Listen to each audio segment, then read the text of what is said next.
নমস্কার। যারা নিউজের বিভিন্ন পোস্ট, ভিডিও, নিউজ ইত্যাদির কমেন্ট বক্সে জিজ্ঞেস করেন সুস্মিতা কেমন আছে, অথবা দা নিউজের মেসেঞ্জারে যারা মেসেজ করেন যে সুস্মিতা কেমন আছে, ওর ফিউচার প্ল্যান কি, ও পলাশ সাহার সম্পত্তি কতটুকু পেয়েছে, ইদানিংকালে যেটা ছড়াচ্ছে যে পলাশ সাহার 3 কোটি টাকার সম্পত্তি অর্ধেক পেয়েছে তার পরিবার, অর্ধেক পেয়েছে সুস্মিতা, এই ঘটনা কতটুকু সত্য ইত্যাদি বিষয়ে জানতে চেয়ে যারা দা নিউজে বারবার যোগাযোগ করছেন তাদের সকলের জন্য আজকের এই ভিডিওটা। গতকাল 10 জুন দা নিউজ যোগাযোগ করে পলাশ সাহার ওয়াইফ সুস্মিতা সাহার সঙ্গে।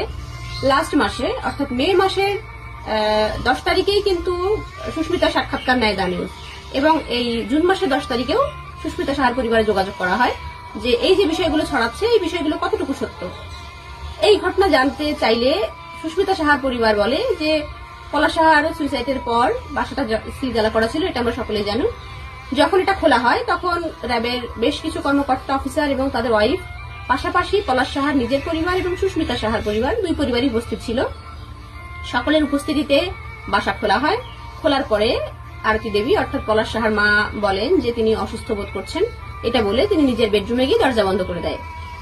দরজা বন্ধ করে তিনি রুমের ভিতরে কি করেছেন এটা তো কেউ জানার কথা না।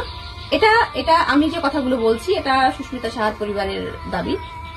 আর সুইসাইড নোটে যেটা লেখা ছিল যে সব গয়না যেন বউ নিয়ে যায়, অর্থাৎ দুই পরিবারের বিয়েতে দুই পরিবারের দেওয়া যে গয়নাগুলো, সেই গয়নাগুলো সুইসাইড নোট অনুসারে সুস্মিতা পেয়েছে, বাদ বাকি কোনো কিছুই সে পায়নি।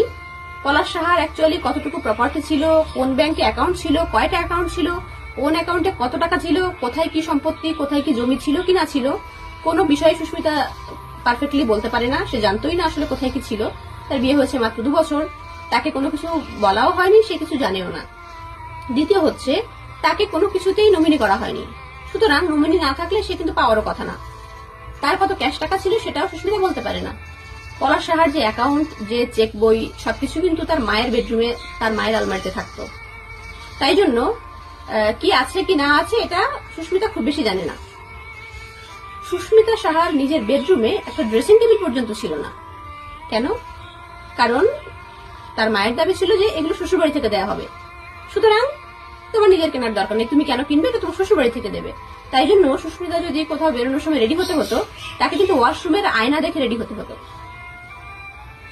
তো ফাইনালি এটা হচ্ছে যে সুস্মিতা গয়না ছাড়া আর কিছুই সে পায়নি, এবং সে যখন বিয়ের পরে এইচএসসি পাশ করে তারপরে তাকে কিন্তু অ্যাডমিটও করা হয়নি, অনার্স বা গ্রাজুয়েশনের জন্য তাকে ভর্তি করা হয়নি, সে ইয়ার লস করেছে। তো এখন সুস্মিতা চায় সুস্মিতা আবার নতুন করে পড়াশোনা শুরু করবে, পড়াশোনা করে সে নিজে প্রতিষ্ঠিত হবে, নিজের পায়ে দাঁড়াবে।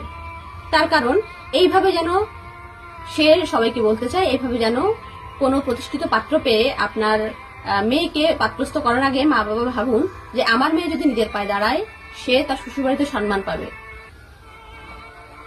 আপনি একটা ইম্যাচুর মেয়েকে যদি বিয়ে দেন সেক্ষেত্রে এরকম রোমিনেটেড কিন্তু হতে হবে। তাই জন্য আপনারা সকলে নিজের মেয়েকে প্রতিষ্ঠিত করুন, নিজের মেয়েকে লেখাপড়া শেখান, তারপর একটা ভালো পাত্র দেখে বিয়ে দিন, তাহলে এভাবে কাউকে ভুগতে হবে না। ধন্যবাদ। The news.